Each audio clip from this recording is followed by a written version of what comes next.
So if you've been playing Ark Survival Evolved for the last couple of weeks in the early access, you would have got to the stage where you tamed enough dinos and it's time for you to go on a raid. Now, why would you go and raid somebody and destroy his base and steal his stuff? Well, there's a couple of reasons for that. One, either he's going to be right next to you and you're fighting for the same resources, or you can have, maybe you can have an alliance with him and you don't have to fight for the resources. You'll all get it and you'll share. But undoubtedly, at some point on the PvP servers like this one, you'll get to the stage where you need to get somebody out of your patch of land so you can mine and exploit those resources. And this is a little raid. Now, we'll talk about raids and we'll talk about all sorts of different things today on how you can make your raid a little bit more successful. Dinosaurs and sort of metal tools, and they've introduced a couple of more things into the game. What makes a good raid? What should you take? What shouldn't you take with you? Now you can see here we have a Carno, we have a T-Rex, we have like a ton of Dillos. I love Dillos. I think Dillos are OP, but I just love Dillos. Now with the plenty of patches that have been out, and things have changed a lot since you maybe played it a couple of weeks back. They have optimized it a little bit better, so you do get a little bit more frames. If you're running this on a lower end machine, then you will be able to sort of get into the game and play it within sort of 25-30 frames. At least it's playable if you got into it and you can't play it just yet. They have optimized it quite a bit. I went from anywhere from 40 frames, I'm getting about 50, 55 now. So you can see things are improving. But getting back to the bases and getting back to the raid. Now, when going on a raid, it's important for you to take the most important things with you. What can damage that particular structure? In this case, we're facing wood, and we know dinosaurs do quite a bit of damage to wood. They won't do a tremendous amount of damage, hundreds and hundreds of damage, but they'll do enough for you to bust into something. I think a T-Rex damage to this was about 150 to sort of 200 or something like that. Now, structures, when it comes to metal, you can't damage metal with dinosaurs anymore. They've changed that. The only way for you to damage it would be with explosives. When it comes to wood, you can damage wood with any metal tools that you have, including dinosaurs.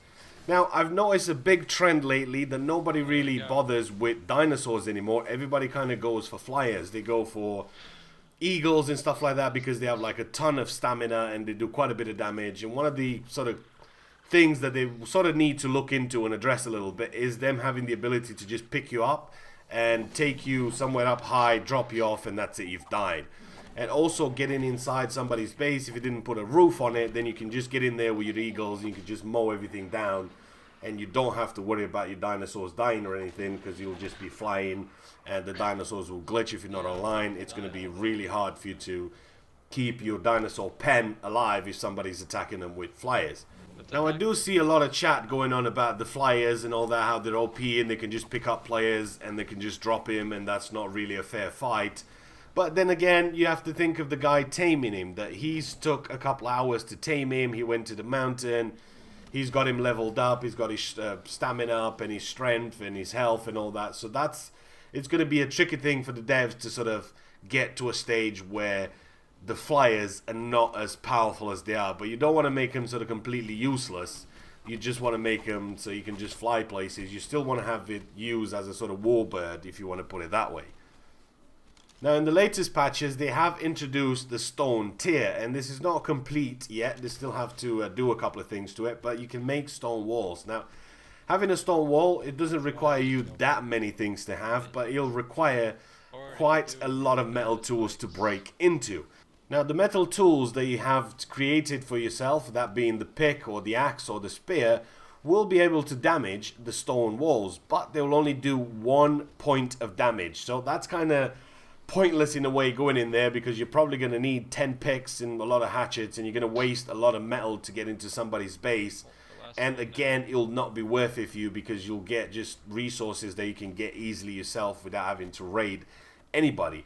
One of the most important things that I'm noticing that it's in the game is the rare resources like the keratin, the chitin, that sort of stuff where you can make cementing paste. And cementing paste is pretty hard to come by unless you have a cave next to you and you can go in and sort of farm the caves a little bit, kill a lot of scorpions and sort of do it that way. I know there's a way to get a little bit more chitin by having a saber tooth tamed, and the saber tooth will just give you a lot more chitin every time you kill.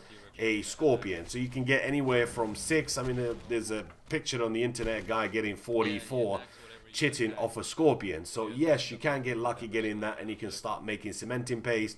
Once you make the cementing paste, put that with the metal ingots, and you start making yourself a metal base. But that seems to be one of the hardest resources to get as of yet. Well, when it comes to resources, getting the pearls and getting other things that you'll need to make, sort of polymer and electronics and all that sort of stuff for higher end gear, it's going to be even harder to get, because you need to take megalodons. Megalodons, again, will go back to the chitin, because it takes like 30 cementing paste to make a saddle for a megalodon. You can only unlock them really late in the game, as it were. You can get them, like, I think level 60, you can get a megalodon, 55 or 60 or something like that.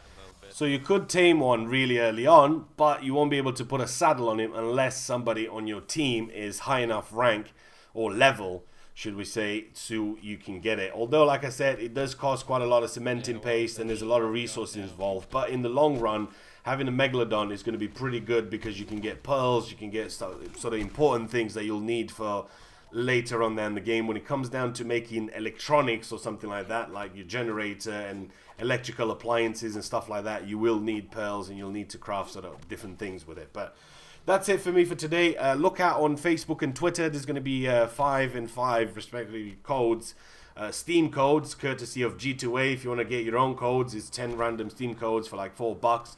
Then there's a link in the description to my G2A page. But if you don't want to get the codes yourself, and you're thinking I might just snatch one, as soon as this video's up, then you should be checking out my Twitter and my Facebook. There's going to be 5 on all of them. So yeah, hopefully you guys have enjoyed it. I will see you in the next one.